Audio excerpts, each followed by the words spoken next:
En 1959, Cuba cambió una bota militar por otra. Aquella promesa de libertad para derrocar a Fulgencio Batista se transformó con el paso de las décadas en la dictadura más larga y asfixiante de todo nuestro hemisferio. 60 años después, el romanticismo de la revolución es solo un duro recuerdo para millones de cubanos. Sepultado por el hambre, el éxodo, familias completamente fracturadas y la represión sistemática. Esta revolución puede destruirse. Lo que no pueden destruirla son ellos.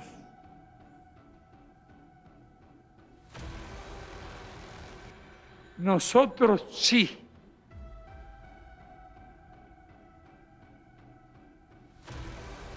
Nosotros podemos destruirla. Y sería culpa nuestra. Pero el escenario de este 2026 ha dado un vuelco. Ya no hablamos de diplomacia tibia ni de embargos simbólicos. Tras la reciente captura de Nicolás Maduro en Venezuela y la caída en combate de más de 30 militares cubanos que lo protegían, incluso desde tiempos de Hugo Chávez, el tablero geopolítico se ha movido hacia un punto que llama la atención. Hay sectores que dejan sobre la mesa una pregunta que incluso hace tambalear a La Habana. ¿Es la intervención de Donald Trump en Cuba un hecho inminente? No, señores imperialistas, no le tenemos absolutamente ningún miedo. Y no nos gusta, como dijo Fidel, que nos amenacen. No van a intimidarnos. El actual emperador de la Casa Blanca y su infame secretario de Estado no han parado de amenazarnos. Hoy analizamos esta realidad en la que reconocidos analistas plantean que el castrismo ya no se le derrota con marchas pacíficas, sino con una fuerza quirúrgica que decapite el mando totalitario.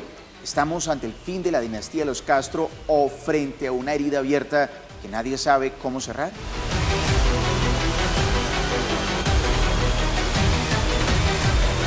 Отмечу, что по-настоящему прочные и дружественные отношения связывают Россию с Республикой Куба. Всегда оказывали и оказываем помощь в содействии кубинским друзьям, солидарны с их решимостью всеми силами отстаивать свой суверенитет и независимость. Российско-кубинское союзничество проверено временем и основывается на искренних взаимных симпатиях народов двух стран. Совместно реализуем жизненно важные для кубинской экономики проекты в энергетике, металлургии, транспортной инфраструктуре, медицине. Расширяем культурно-гуманитарный обмен. Para entender la arquitectura de lo que Washington está diseñando, hay que hablar de estrategia pura. El régimen cubano no es una dictadura común.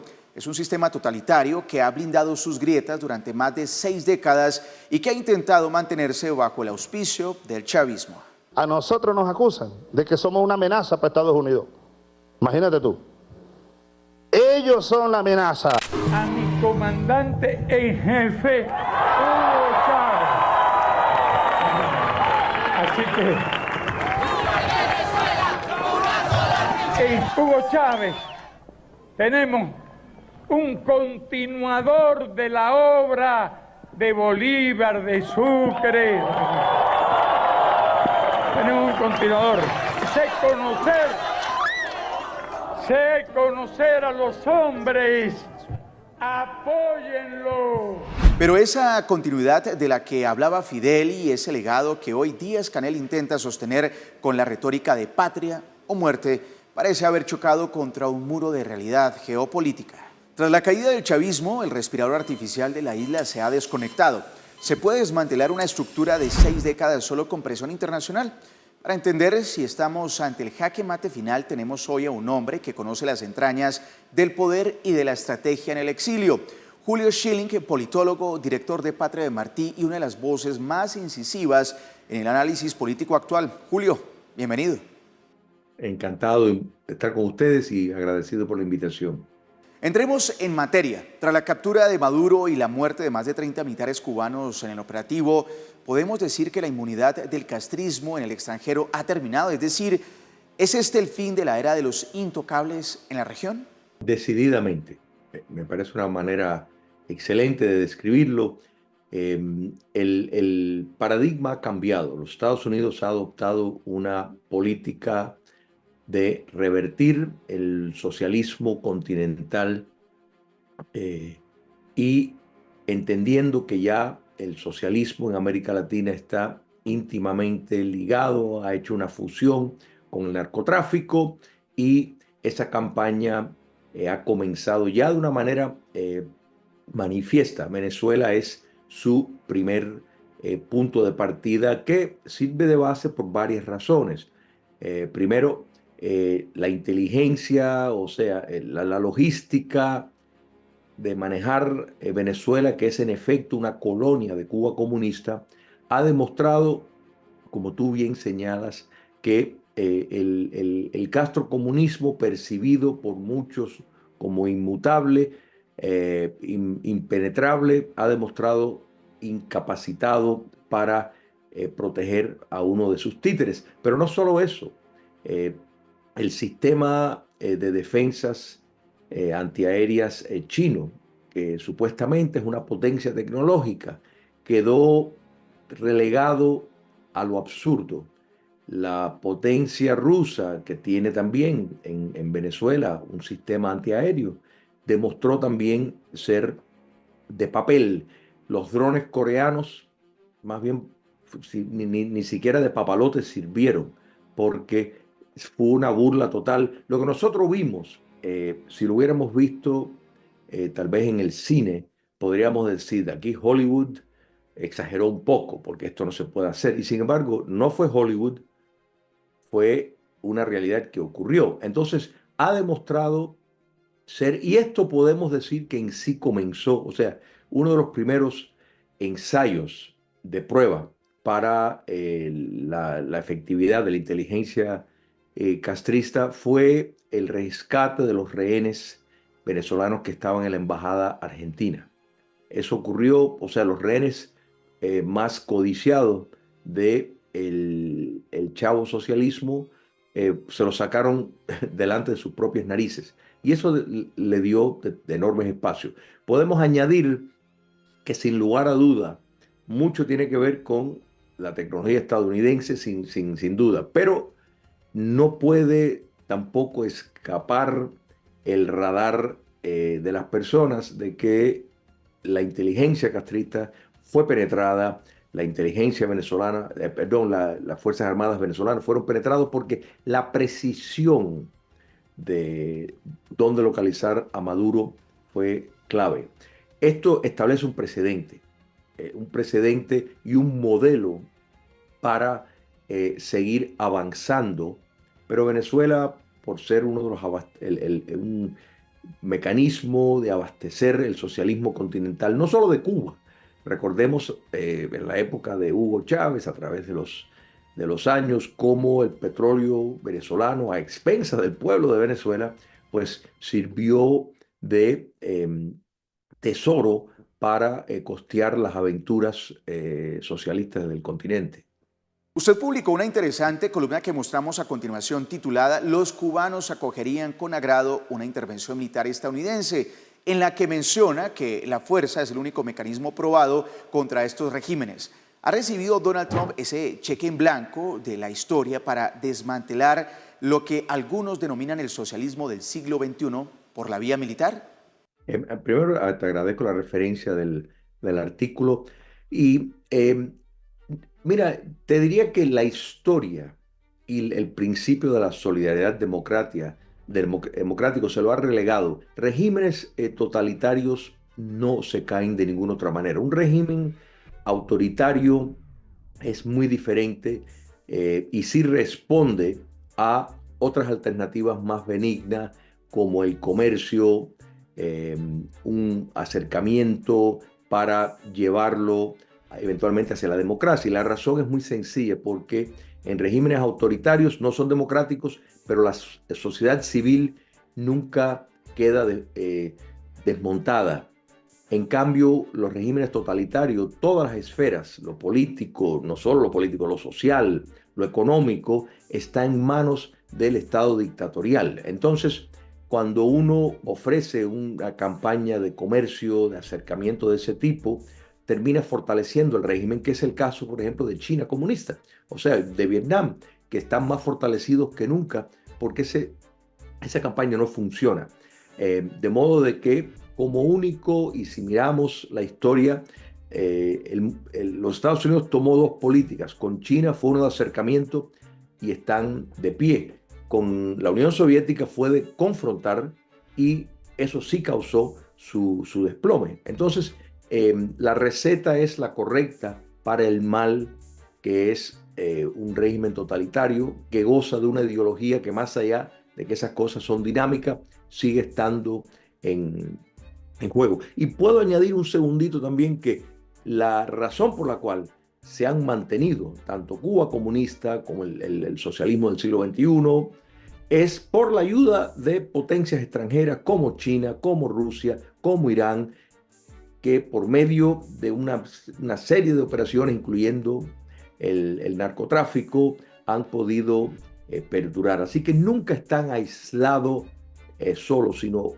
trabajan siempre en conjunto con otras potencias extranjeras, que esto es otro de los propósitos por la cual los Estados Unidos se está involucrando en América Latina, de sacar del hemisferio occidental a estas potencias que solo sirven para destruir la libertad y el modelo democrático.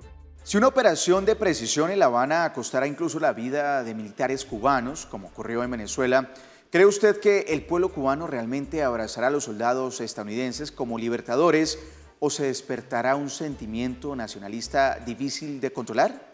Sin duda le darían una bienvenida extraordinaria. Primero, hay que tomar en cuenta que el caso cubano, la nación cubana fuera de su territorio, o sea, el exilio cubano, es el sueño de la mayor parte de la juventud cubana. Salir de Cuba para vivir no en áreas remotas de los Estados Unidos o áreas predominantemente anglo, sino precisamente vivir dentro de la comunidad cubanoamericana. Y eso es muy sencillo de entender, porque en el exilio se preserva la nación cubana, se trasladó la historia, la cultura, las tradiciones. Y si miramos el bloque de los cubanos que viven fuera del territorio nacional, o sea, la nación cubana exiliada, comparado con los cubanos intramuros, producen los cubanos fuera de la isla, tendrían un Producto Interno Bruto 9 veces lo que produce la isla de Cuba, y eso es por los sistemas. El sistema de libertad capitalista, pues es un incentivo para la producción. En cambio, un sistema socialista es todo lo contrario. O sea, el tema del nacionalismo no, porque ya el concepto de la nación cubana casi tiene un paralelo a lo que pudiéramos decir Alemania Oriental y Alemania Occidental, en el sentido de la cantidad de cubanos que viven fuera. Así que sería totalmente bienvenido, serían vistos como liberadores.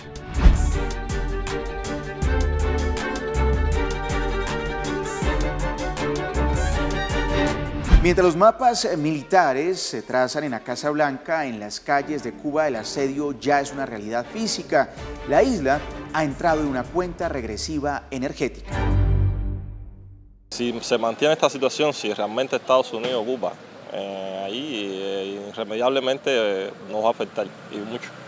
Porque para nadie es un secreto de que Venezuela es uno de los proveedores de petróleo y que eso nos afecta muchísimo.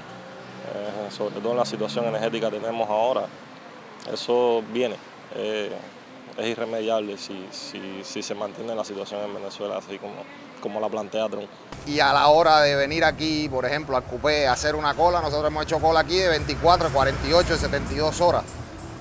Y eso influye porque 24 horas aquí son 24 horas sin generar ingresos, son personas que están en los hospitales que a veces tienen que esperar o tienen que irse en otro carro porque el carro que le asignan no tiene combustible para moverlo. Y definitivamente sí, eso causa un grave impacto aquí en la sociedad cubana.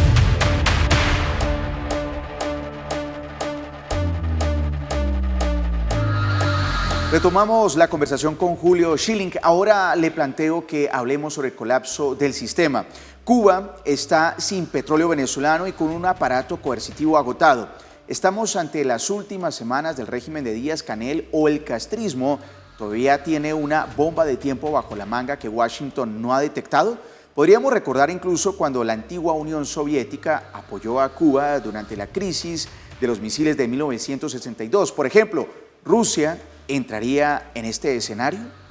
No, mira, y tu pregunta y el punto a que hace referencia es muy importante, porque de hecho el castrocomunismo ha estado contemplando siempre esta posibilidad. Ellos se han mantenido en el poder por más de 6 décadas, no por casualidad. Empresas paraestatales, por ejemplo, como Gaesa, que son dirigidas por las Fuerzas Armadas que tienen ejerciendo un capitalismo de Estado a través del mundo, pero en efecto controlan más del 70% de la economía de Cuba y en el sector turístico el 95%, tienen en reservas más dinero que muchos países tienen en reserva. O sea, el castrismo tiene más de 2.500 empresas fuera de Cuba que operan como empresas diseñadas para esquivar las sanciones de los Estados Unidos, lavar dinero del narcotráfico. Entonces, esta situación la han anticipado. Sin embargo, son recursos limitados. Sin duda, el no tener el petróleo venezolano es impactante. México ha estado llenando ese espacio un poco, pero ya la presión sobre el gobierno mexicano, la presidenta Sheinbaum, tenemos que recordar, y muchas personas no están conscientes, es una marxista-leninista convencida. Su abuelo fue expulsado de Cuba y fue un cofundador del Partido Comunista de Cuba. Ella parte del partido Morena, que el partido Morena fue confeccionado por la inteligencia castrista para tener mayor latitud en México. Por supuesto, México no es Venezuela, pero no es porque ella no quisiera, sino porque las instituciones no se lo han permitido.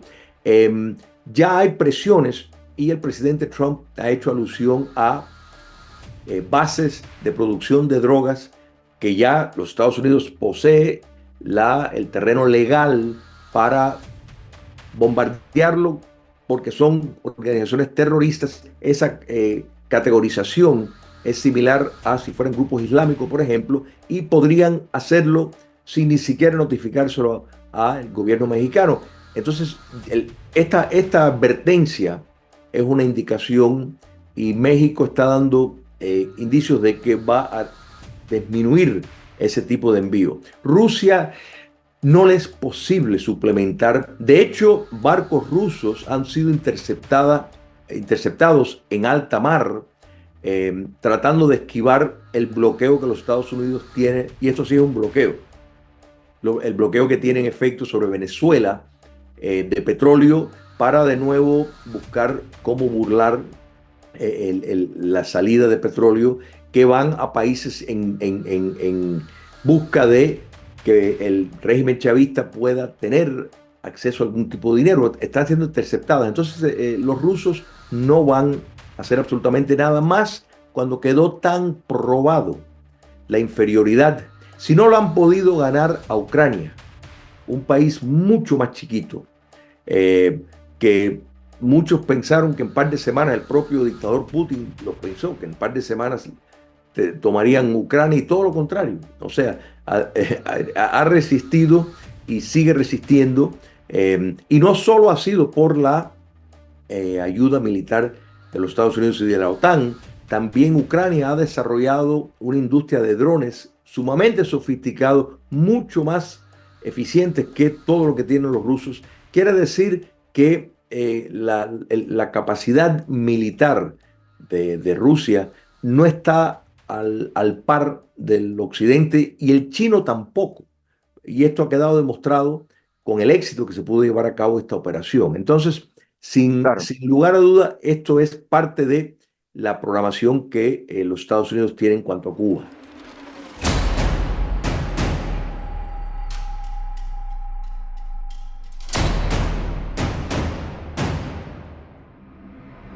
Para cerrar, Julio, si mañana amaneciera Cuba sin los Castro y sin el Partido Comunista gracias a una intervención de Estados Unidos, ¿garantiza usted que lo que sigue es una democracia estable o nos arriesgamos a un vacío de poder que convierta a la isla en un Estado fallido? Bueno, en el caso cubano, el Estado fallido en sí lo tenemos ahora. Pero el modelo que los Estados Unidos está implementando es uno que nunca se ha hecho, y eso es el no tener que usar tropas de ocupación. O sea, ellos han optado por dejar que el sistema se autodesmonte. Eso añadido a ampliar la base económica para después llegar a la tercera fase, que es la democratización. O sea, tener elecciones competitivas donde ellos estarían supervisando para asegurar su transparencia. Para ese modelo venezolano es muy probable que eso es lo que ellos tienen pensado en Cuba comunista. En otras palabras, tal vez elementos de la estructura del poder que sirvan para desmontar el sistema, la cercanía, y en el caso cubano, de nuevo, la nación cubana exiliada tiene una base económica que pudiera aportar a ese desarrollo económico y posteriormente tener elecciones competitivas. Yo creo que los Estados Unidos está haciendo todo lo posible para evitar que tener tropas de ocupación en ningún país. Es un proyecto piloto que hasta ahora, gracias a Dios, ha tenido éxito, y es muy probable que eso es lo que ellos tienen en mente, precisamente para evitar lo que tú mencionas, o sea, tener una situación caótica dentro del país donde se convierte casi en una guerra civil. De esta forma es gradual, pero es importante añadir un puntico aparte. Cuando ya se llega a esa era de la democratización, no hay nada que impide al gobierno democrático llevar a cabo un proceso de justicia transicional por los crímenes de lesa humanidad que se cometieron. No hay nada que impide un proceso de descomunización y de leyes complementarias para que no vuelvan al poder partidos antisistema. O sea, que eso lo mismo lo podemos y lo debemos ver en Venezuela, y yo espero que se vea y se realice en una Cuba libre y democrática. Doctor Julio Schilling, gracias por estar acá en Redman Noticias. Gracias a ustedes por la invitación. Pues bien, la captura de Nicolás Maduro no fue un final, sino el primer disparo de advertencia. El pasado 4 de enero, Donald Trump elevó la apuesta. Con el líder venezolano ya en una celda en Nueva York, el foco se cierra ahora sobre Cuba, Nicaragua, México e incluso Colombia. One of the things that is happening that I think you see it all the time, Howard, you've seen it, that Cuba is ready to fall. You know? Yes.